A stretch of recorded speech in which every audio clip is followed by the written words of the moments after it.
یہ سراسر بکواس ہے جو لوگ کہتے ہیں کہ اللہ کے علاوہ کسی اور سے مدد نہ مانگو. Wake up to reality. اے نبی صلی اللہ علیہ وآلہ وسلم، کہہ دو کہ میں تو اپنے پروردگار ہی کی عبادت کرتا ہوں اور کسی کو اس کا شریک نہیں بناتا. یہ بھی کہہ دو کہ میں تمہارے لیے نہ کسی نقصان کا اور نہ نفع کا کچھ اختیار رکھتا ہوں. یہ بھی کہہ دو کہ اللہ کے عذاب سے مجھے کوئی پناہ نہیں دے سکتا اور میں اس کے سوا کوئی جائے پناہ نہیں پاؤں گا. ہاں، اللہ کی طرف سے احکام کا اور اس کے پیغاموں کا پہنچا دینا ہی میرے ذمہ ہے. اور جو شخص اللہ اور اس کے پیغمبر کی نافرمانی کرے گا تو ایسوں کے لیے جہنم کی آگ ہے، وہ ہمیشہ ہمیشہ اس میں رہیں گے.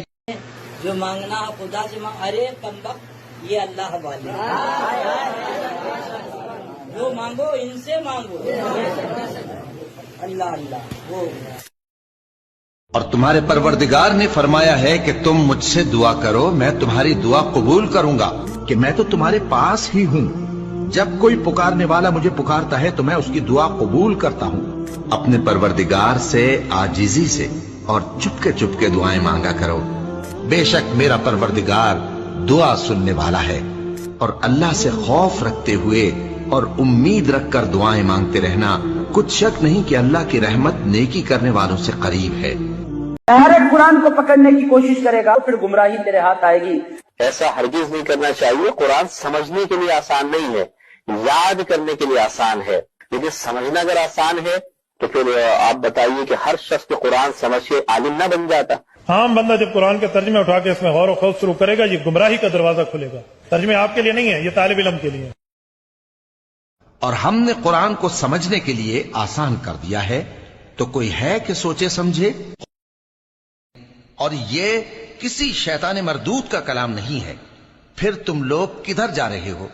یہ قرآن تو تمام جہانوں کے لیے نصیحت ہے، یعنی اس کے لیے جو تم میں سے سیدھی راہ چلنا چاہے. اور تم لوگ کچھ بھی نہیں چاہ سکتے مگر وہی جو اللہ رب العالمین چاہے.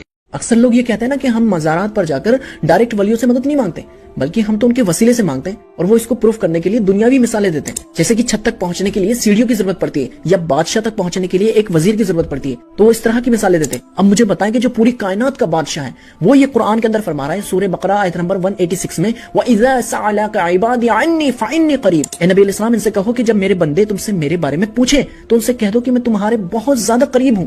اجیب دعوت الداعی اذا دعان. اور جب کوئی پکارنے والا مجھے پکارتا ہے تو میں اس کی دعا کو قبول کرتا ہوں. تو اب مجھے بتائیں کہ کیا کسی بابا پیر ولی کے وسیلے کی ضرورت پڑے گی ہمیں؟ قرآن میں تو اللہ تعالیٰ یہ فرما رہا ہے وَنَحْنُ أَقْرَبُ إِلَيْهِ مِنْ حَبْلِ الْوَرِيدِ. اور میں تمہاری رگِ جان سے بھی زیادہ قریب ہوں. یعنی اللہ تعالیٰ اتنا زیادہ نزدیک ہے. اور پھر کچھ لوگ یہ کہتے ہیں کہ قرآن میں یہ بھی تو آیت ہے یا ایھا الذین آمنوا اتقوا اللہ وابتغوا الیہ الوسیلہ. اے ایمان والو، اللہ سے ڈرتے رہو اور اس کا وسیلہ تلاش کرو. بالکل ہم مانتے ہیں کہ اللہ تعالیٰ نے فرمایا کہ اللہ تک پہنچنے کے لیے وسیلہ تلاش کریں، لیکن اللہ تعالیٰ اس کو ڈیفائن کرے گا نا. قرآن میں پھر اللہ تعالیٰ نے دوسری جگہ یہ بھی فرمایا ہے یا ایھا الذین آمنوا استعینوا بالصبر والصلاۃ. اے ایمان والو، صبر اور نماز سے مدد چاہو. مجھے بتائیں کہ کیا کوئی یہ کہتا ہے یا صبر مدد یا نماز مدد؟ صبر اور نماز وہ وسیلہ ہے اللہ تک پہنچنے کا. جیسا کہ نبی علیہ السلام نے فرمایا کہ اللہ تعالیٰ اپنے بندے کے نزدیک سب سے زیادہ سجدے میں ہوتا ہے. رہی بات صبر کی تو اسی آیت میں اللہ تعالیٰ نے آگے فرمایا ان اللہ مع الصابرین. بے شک اللہ صبر کرنے والوں کے ساتھ ہے. کیا ہے؟